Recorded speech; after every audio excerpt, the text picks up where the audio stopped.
मैं अयोध्या नरेश दशरथ पुत्र एवं प्रभु श्री राम का अनुज लक्ष्मण महापंडित महाज्ञानी रावण को गुरु रूप में सादर प्रणाम करता हूं। आयुष्मान भव लक्ष्मण।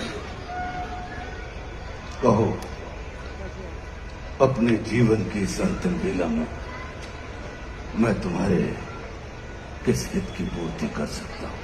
हे महामना, नीति, धर्म, राजनीति एवं समस्त वेद शास्त्रों के ज्ञाता, आप अपने ज्ञान और अनुभवों की दीक्षा से लक्ष्मण के जीवन का मार्ग प्रशस्त करने की कृपा करें।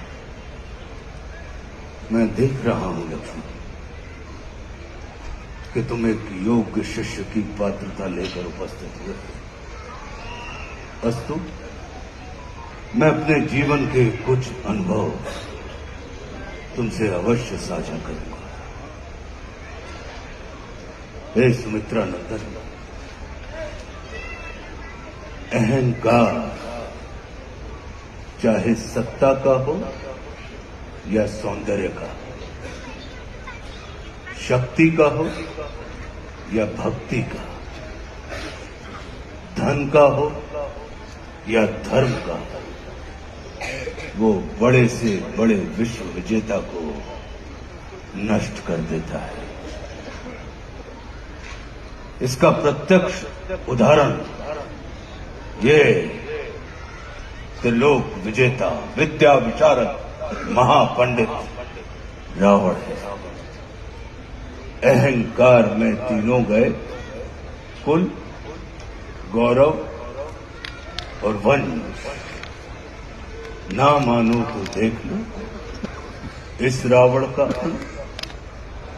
लक्ष्मण, रावण को अपने ज्ञान का अहंकार था और तुम्हारे भाई राम को अहंकार का ज्ञान था। लक्ष्मण, जीवन में सफल होने के लिए शत्रु दृष्टि और मित्र दृष्टि का भेद आना अनिवार्य है।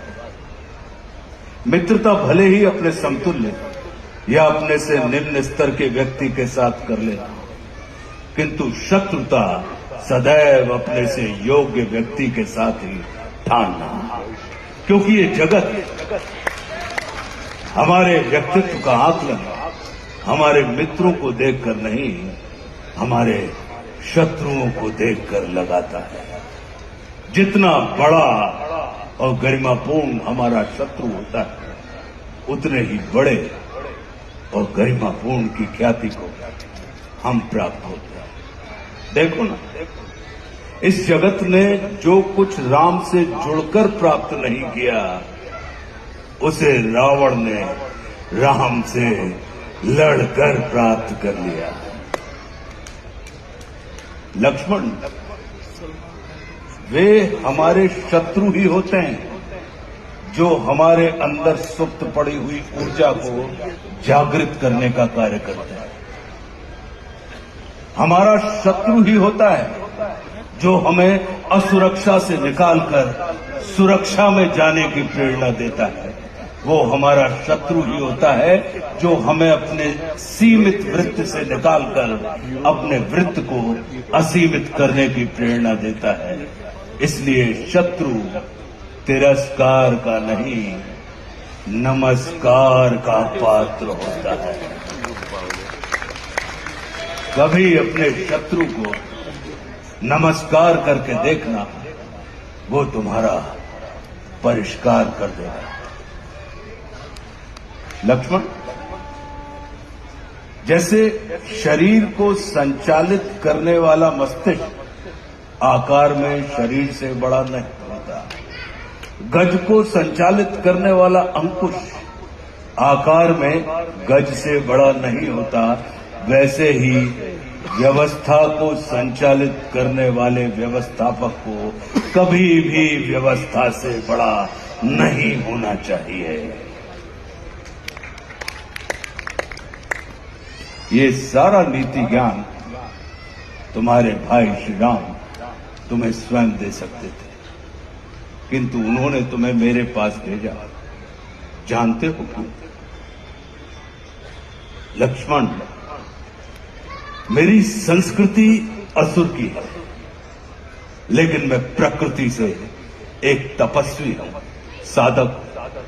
और किसी भी व्यक्ति को अपने अंतिम समय में अपनी संस्कृति के अनुसार नहीं, अपनी प्रकृति के अनुकूल कर्म करने चाहिए, तब उसे मृत्यु नहीं, मुक्ति प्राप्त होती है। और राम रावण को मारना नहीं, तारना चाहते हैं। तभी तो उन्होंने मेरे अंतिम समय में मेरी प्रकृति के अनुकूल उपदेशात्मक कर्म करवाकर मेरी मुक्ति के मार्ग को प्रशस्त कर दिया। आने वाले समय में ये जगत कहेगा कि त्रिलोक विजेता, विद्या विशारद, महापंडित रावण की पराजय का एकमात्र कारण है कि उसके पास लक्ष्मण जैसा भाई नहीं था। लेकिन इस जगत को ये स्मरण रखना चाहिए कि लक्ष्मण जैसा भाई प्राप्त करने के लिए व्यक्ति को रावण नहीं, स्वयं राम बनना पड़ता है। सदैव अपने भाई राम के अनुगामी रहना।